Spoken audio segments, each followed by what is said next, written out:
දේවසේනගේ අභාවය පුදුම විදියට දැනුණු අවස්ථාවක්.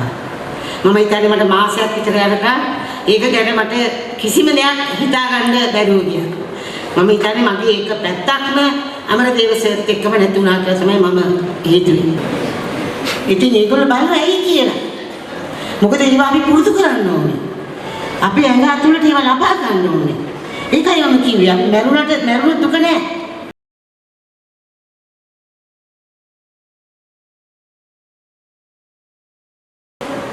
මගේ ආදරණීය දෙමව්පියන් ඒ ආච්චිලා සීලා නැන්දයි කෙනෙකුට මගේ සතුට සඳහා මේ පැමිණි අය ඔක්කොම සතුටු ඇති කියලා මම විශ්වාස කරනවා. ඒක තමයි අපේ ජීවිතේ අපි ලබන සතුට.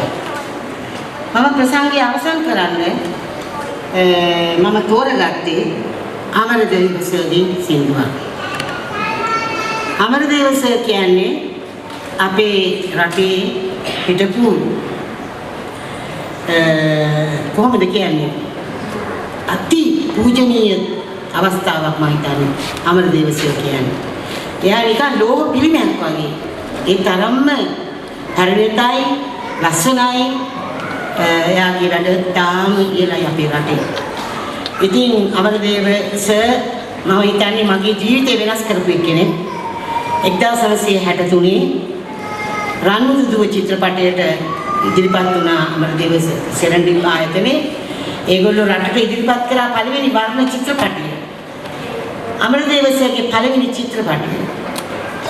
අමරදේවසේ මම මේ ආධුනික මට්ටමේ හිටපු ළමා මණ්ඩපයේ ගීත කියමින් හිටපු අති ආධුනික මට්ටමේ හිටපු දරුවෙක් අවුරුදු 11ක විතර ඒ වෙනකොට.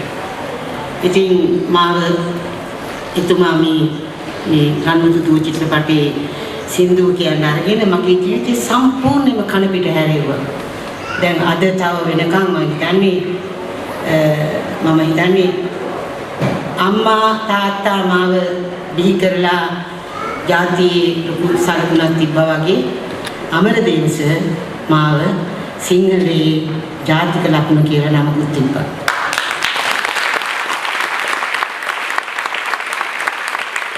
මට ඇත්තටම අමරදේවසේගේ අභාවය පුදුම විදියට දැනුණු අවස්ථාවක්. මම හිතන්නේ මට මාසයක් විතර යනකම් ඒක ගැන මට කිසිම දෙයක් හිතාගන්න බැරුව ගියා. මම හිතන්නේ මගේ එක පැත්තක්ම අමරදේවසේනත් එක්කම නැති වුණා කියලා තමයි මම හිතුවේ. ඉතින් මගේ පන්තිවල සියලුම ළමයින්ට මම නියෝගයක් දුන්නා අමරදේවසේව වන්දනා කරන්න.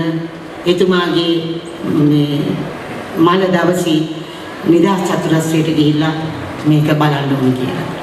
මම හිතන්නේ අපේ දෙමව්පියෝ දරුවෝ හැමෝම එක්කගෙන ගිහිල්ලා තාම මේ මම හිතන්නේ යුතුයකම ඉෂ්ට කරා.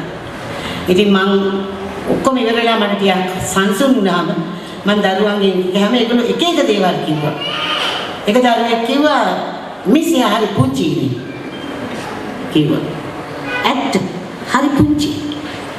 තව ළමෙක් කිව්වා මිස්යාගේ ඇඳුම හරි ලස්සනයි. තව ළමෙක් අහලා ඇයි මිස් එච්චර සෙනගින්නේ යාට? කවුද යා? මොකද යා?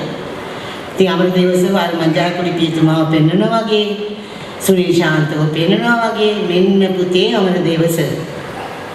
ඉතින් මම මේ අවසන් කරන්න අමරදේවසේගේ මම ඇත්තටම අමරදේවසේගේ සින්දු දරුවන්ට උගන්වනවා. ඉතින් අහනවා මම ඔයගොල්ලෝ මේ සින්දු අහලා තියෙනවද?